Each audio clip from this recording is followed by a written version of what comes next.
Java 18 e kampionatit shqiptar nis me ndeshjen Shkumbini Vllaznia. Takimi nis me 1 minutë heshje në nderim të mbretit të futbollit shqiptar Panajot Pano. Pjesa e parë ishte pa shumë raste në portat respektive. Sinjalin e parë japin shkodranët në portën e vendasve, ku Belisha tenton nga një goditje ballore e cila grushtohet në limite nga portieri vendas. Janë sërish kuqeblut të cilët rrezikojnë me anë të sulmuesit Haxhibulish, i cili gjuan nga distanca, topi përfundon jashtë. Rasti i parë për vendasit vjen në minutën e 21. Erion Mustafaj pas një rëmuje në zonë godet, por pret pa probleme Lika. Minuta e 33. Peqinasit pas një goditje dënimi arrin të shënojnë golin e parë nëpërmjet Shenejt, i cili me kokë e përcjell topin në rrjet.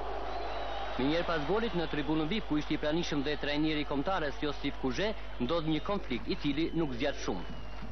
2 minuta para përfundimit të pjesës e parë, pas një dy luftimi për topin, Mustafaj dhe Rajovic konfliktohen me njëri tjetrin, ndërkohë që ndeshja vazhdon.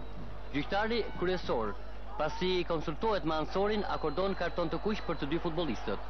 45 minutat e para mbyllen me rezultatin 1-0 në favor të vendasve. Në pjesën e dytë të dy ekipet nisin me nga 10 lojtarë ndeshjen, ndërkohë që peqinasit dominojnë gjatë gjithë pjesës së dytë. Miqt në minutën e 53, duke përfituar nga një pakujdesi e mbrojtjes së Shkumbinit, shënojnë golin e barazimit me anë të Shtupinës.